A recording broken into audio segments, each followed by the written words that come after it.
Buenas noches. Me da mucho gusto venir a mi pueblo y reflexionar sobre nuestra religión, sobre nuestros deberes como cristianos en esta Cuaresma. Le hemos pedido al Espíritu Santo que nos ilumine para decir lo que Él nos inspire y también para que Él pueda, que la palabra caiga en terreno fértil, para que fecunde esta palabra, para que sea el maestro interior que nos inspire, que nos ayude a comprenderla, amarla, y para que esta palabra se haga vida en nosotros.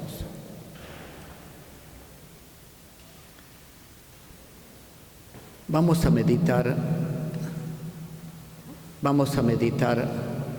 en estos ejercicios 5 temas, pero que se engloban en uno solo, el reino de Dios. Cada día vamos a ver una parte, un enfoque de este mismo tema. Vamos a empezar con la conversión. La conversión es volver a Dios, cambiar de mente,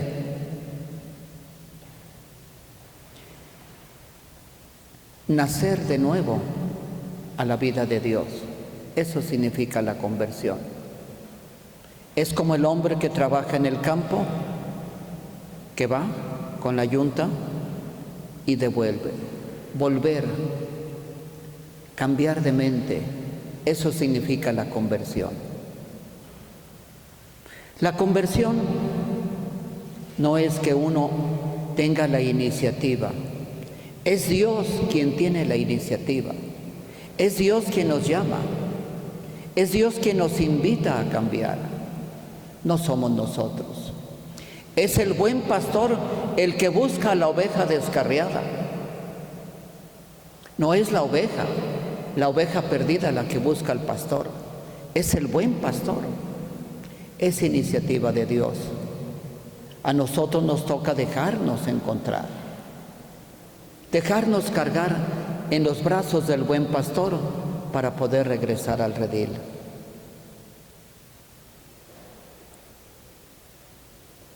Jesús insistió mucho en la conversión, predicó la conversión. Y es la condición para entrar al reino de Dios, convertirnos.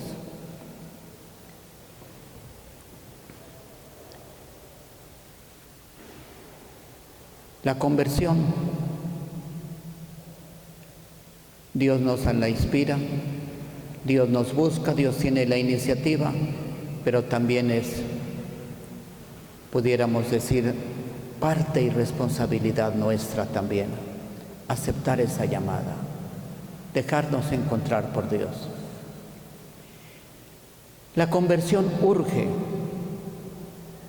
La conversión no es para cuando yo quiera, cuando se me antoje. La conversión urge. Jesús mismo nos pone la urgencia. Hay algunas personas que dicen, no, es que yo para qué me confieso, para qué vuelvo a Dios, ya será. O yo le digo cuándo, Padre, yo le digo cuándo. No, la conversión urge.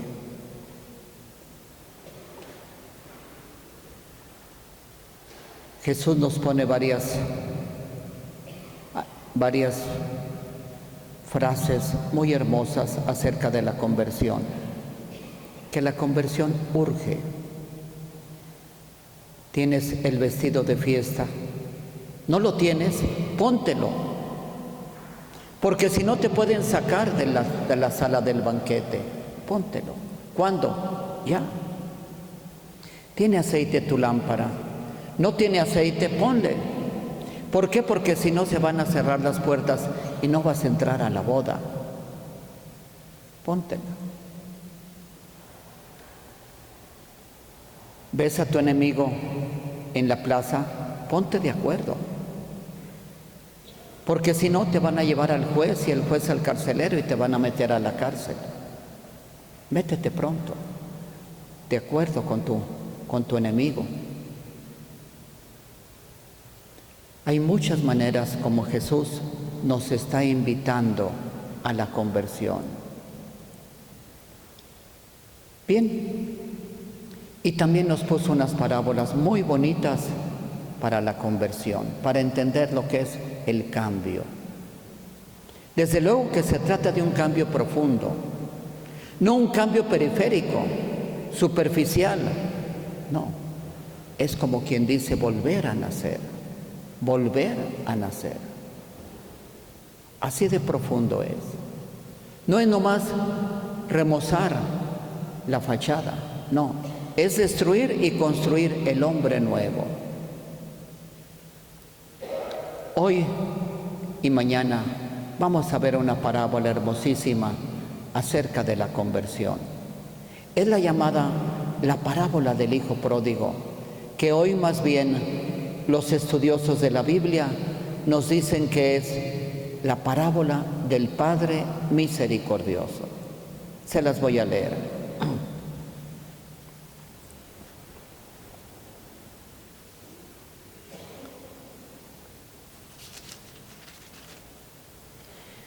Jesús dijo también, un hombre tenía 2 hijos.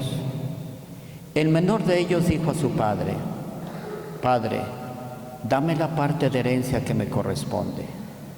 Y el padre les repartió sus bienes. Pocos días después el hijo menor recogió todo lo que tenía y se fue a un país lejano, donde malgastó sus bienes en una vida licenciosa. Ya había gastado todo cuando sobrevino mucha miseria en aquel país y comenzó a sufrir privaciones. Entonces se puso al servicio de uno de los habitantes de esa región que lo envió a su campo para cuidar cerdos.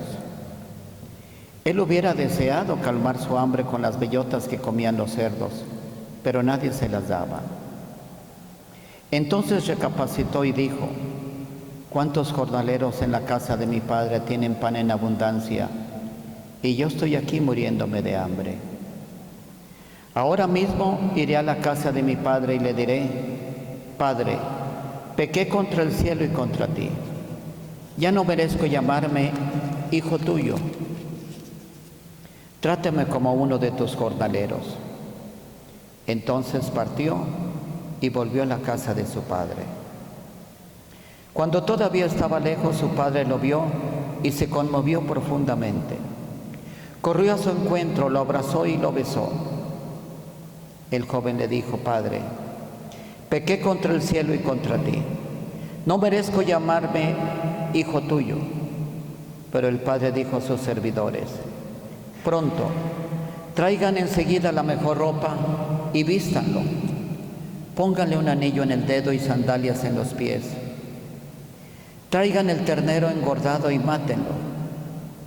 Comamos y festejemos, porque mi hijo estaba muerto y ha vuelto a la vida.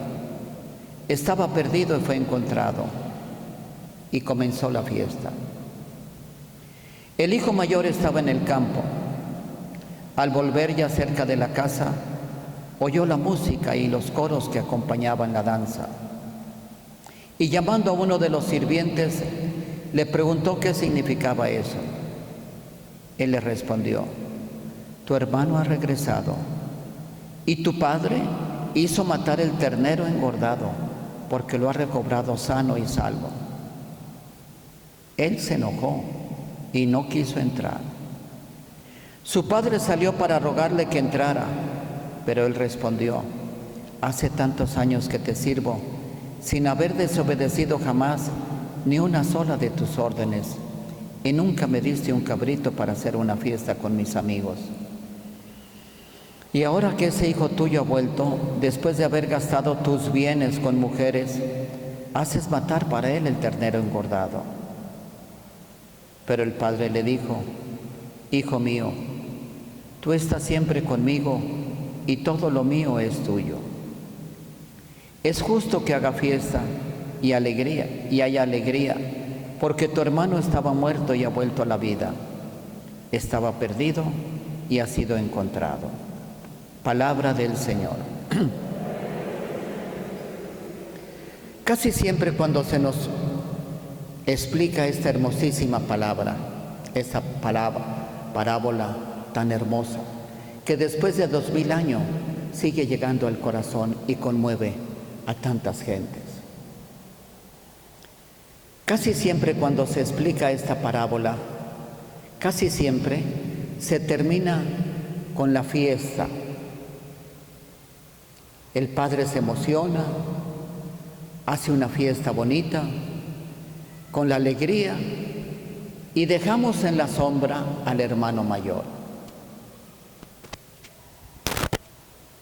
No lo explicamos, lo ignoramos. Hoy, precisamente, quiero hablarles del hermano mayor. Porque cuando hay una parábola con doble punto culminante, y esta parábola tiene 2 puntos.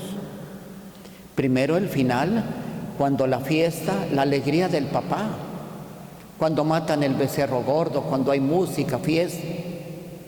Y el segundo punto es el hermano mayor, que no quiso entrar a la fiesta, que se enojó con el papá porque lo recibió y no quiso, y hasta le reclamó al padre: ¿por qué lo recibes? Después de que le diste todo y que gastó todo tu dinero, ¿por qué lo recibes? Y se enojó. Y hasta se hace la víctima: a mí no me has dado nunca nada, ni siquiera un chivito para comérmelo con mis amigos. En cambio, acusa a su hermano: ese hijo tuyo, no dice mi hermano, ese hijo tuyo que malgastó tus bienes con mujeres, a ese sí lo recibes y le haces fiesta. Y a mí, que me he portado bien, que no he desobedecido ninguna orden tuya, a mí no me das nada. Y se enoja con el papá. Y el papá lo invita a que pase. Hijo mío, todo lo mío es tuyo, pero era necesario alegrarnos. Tu hermano estaba muerto y ha resucitado, estaba perdido y ha sido encontrado. No quiso. Hoy vamos a meditar sobre este hermano mayor. Mañana, Dios mediante, sobre el hijo menor. Bien, ¿a quién representa el hermano mayor? Esta parábola Jesús la dijo para defenderse. ¿De quiénes? De quienes lo criticaban. Criticaban a Jesús precisamente porque Jesús comía con pecadores. Les hablaba del perdón. Les hablaba de un Padre bueno. Y tenía enemigos. Tenía enemigos. Los sacerdotes, los escribas, que eran los maestros de la ley, los fariseos, que se creían buenos, lo criticaban. Tú no tienes que comer con pecadores. Y ellos no permitían, ellos odiaban al pecador. Había gente muy buena que ni siquiera lo toleraban. Ni siquiera en los banquetes funerarios, nada. Porque yo no puedo participar mi bendición con un pecador. Las comidas siempre se empezaban con una bendición. Y yo no puedo compartir mi bendición con un pecador. Y criticaban a Jesús porque Jesús compartía su bendición, la comida, la amistad con los pecadores. Y es ahí donde en la amistad, donde en esos momentos de compartir, de amistad, de acercamiento, Jesús sin duda alguna habló tan bonito con parábolas, habló de Dios, los buscó y tantos pecadores se convirtieron precisamente. Entonces Jesús se defiende contra esos enemigos, se defiende. Por lo tanto, esta parábola tan bonita del hijo pródigo del Padre misericordioso es una parábola de defensa. Es una parábola donde Jesús trata de justificarse, de defenderse, porque anda con pecadores. Y va a decir, yo me acerco a los pecadores porque así es Dios. Así es Dios. Dios es un Padre bueno que se acercó, perdonó al hijo perdido, al hijo que se fue. Yo me tengo que portar como se porta Dios.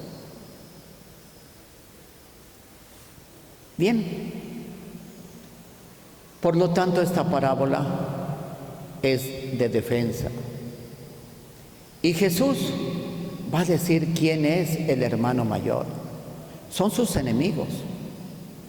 Son los sacerdotes, son los escribas que son los maestros de la ley y son los fariseos. Expliquemos cada uno de ellos. Los sacerdotes en tiempos de Jesús se encargaban del templo. Los sacerdotes nacían de estirpe sacerdotal. Bastaba que tú probaras tu ascendencia, hiciera una ascendencia sacerdotal, con eso bastaba. No había que estudiar, no había un rito de imposición de manos, nada. Se nacía sacerdote.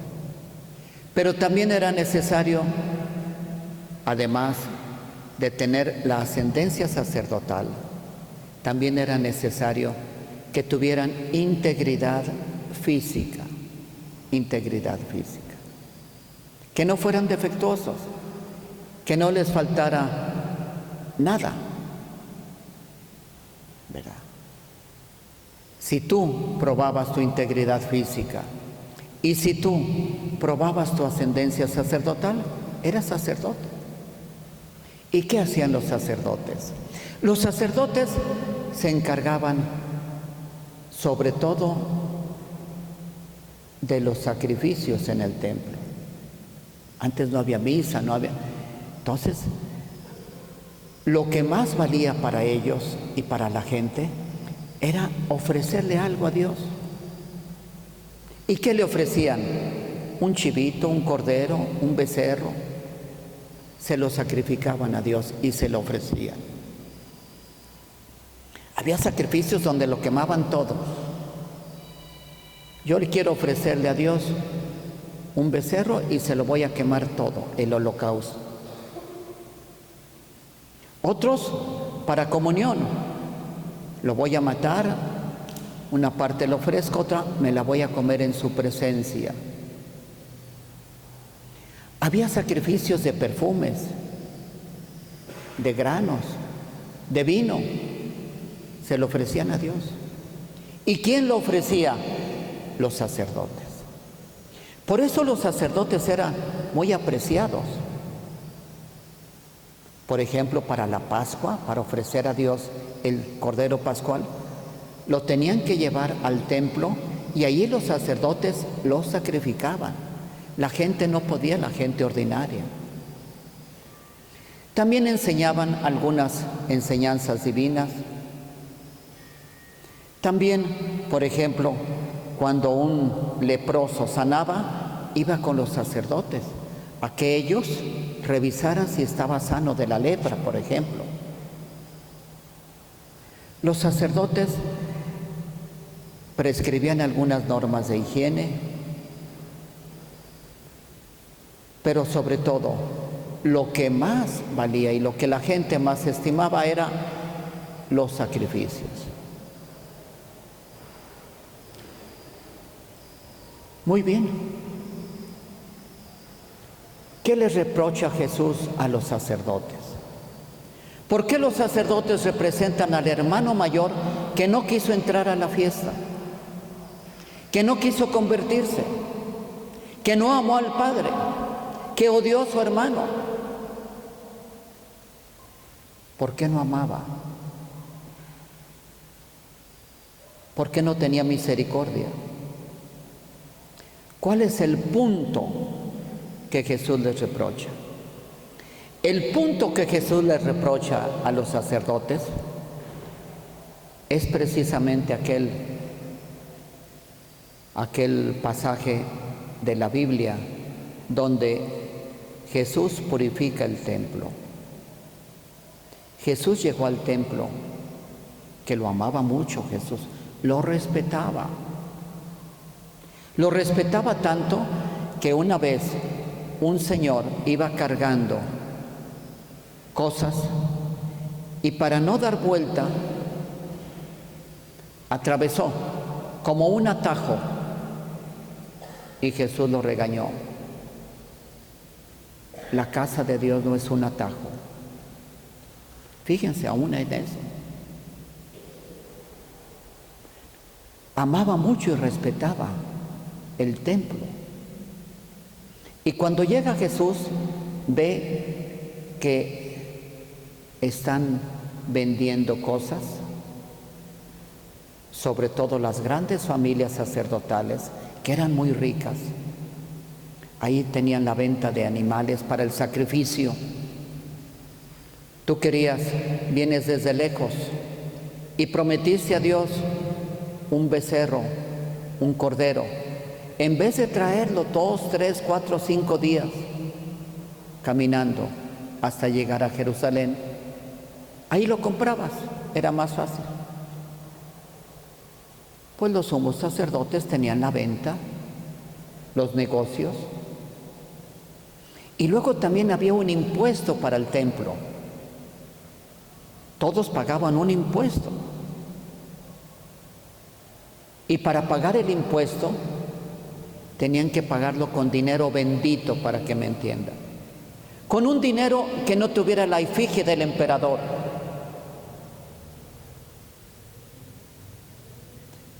Y ellos tenían sus puestos para cambiar el dinero ordinario por dinero con el que pudieran pagar los impuestos.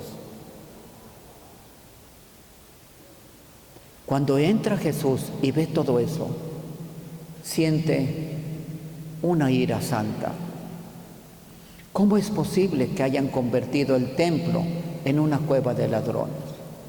Que estén haciendo negocio con el Dios dinero en el templo. ¿Cómo es posible?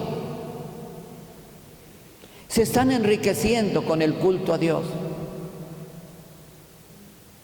Y Jesús estalla en ira. A mí me cuesta trabajo imaginarme esta escena. Me cuesta trabajo ver a un Jesús enojado, haciendo un chicote, un cordel, y sacar a chicotazos a la gente, y enojado. Ustedes han convertido la casa de mi padre en cueva de ladrones, y lo saca. Y a los cambistas que están cambiando el dinero, les vuelca las mesas, el dinero corre, lo saca. Ese es el pecado de ellos: profanar el culto, meter al Dios dinero en el templo. Y Jesús después nos va a decir: Dios y el dinero no se llevan. Y meterlo hasta el templo.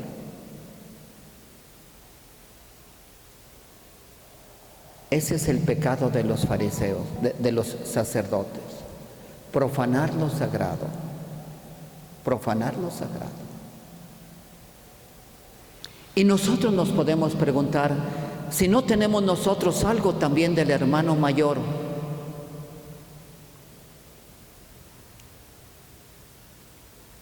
Si también nosotros hemos profanado lo sagrado. Les voy a poner unos ejemplos. Por ejemplo, la comunión. ¿Cuántos sacrilegios hay de personas que se acercan a recibir a Dios en pecado?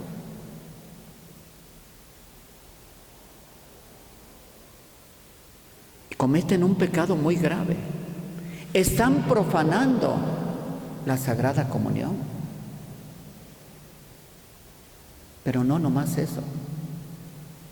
¿Cuántos matrimonios están profanando el hecho matrimonial?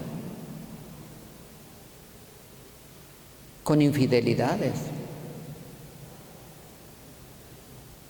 con uniones que no son lícitas.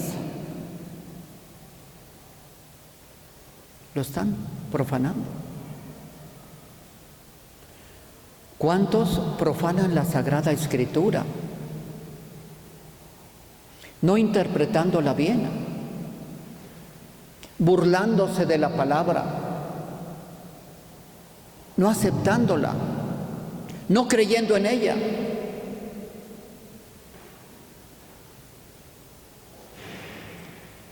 ¿Cuántos su mismo matrimonio, como ya les dije, lo están profanando?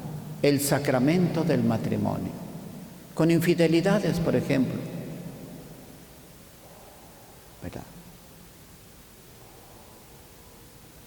¿Cuántos no llevan bien su matrimonio?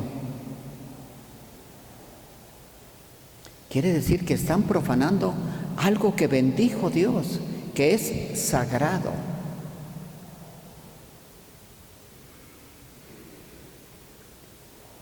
Pero también profanamos nuestro cuerpo.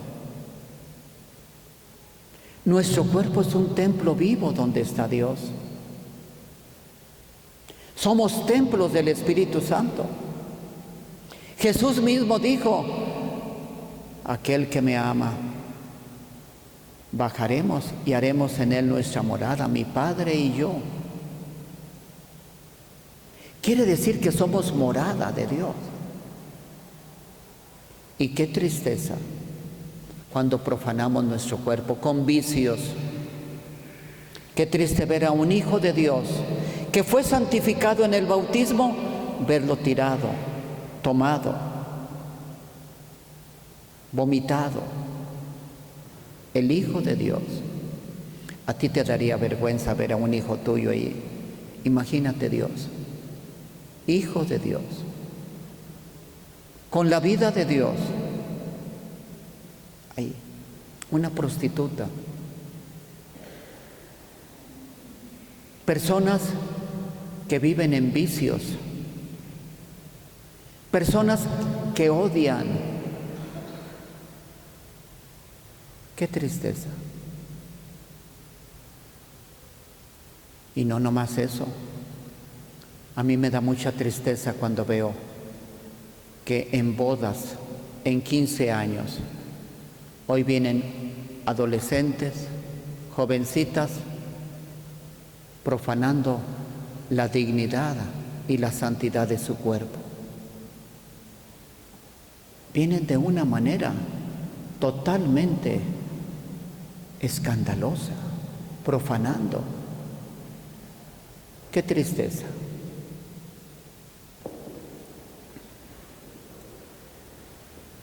Quiere decir que también las modas indecentes profanan la santidad de tu cuerpo. Y así se acercan hasta comulgar. El otro día una persona se me enojó y llegó el marido muy fuerte. ¿Por qué no le dio la comunión a mi esposa? Estaba totalmente mal. A veces yo ya no hallo a dónde voltear, porque todas mal. Mejor digo arriba, el Señor esté con ustedes, porque ya no puedo voltear así. Qué tristeza, mis hermanos. Profanar la santidad de mi cuerpo.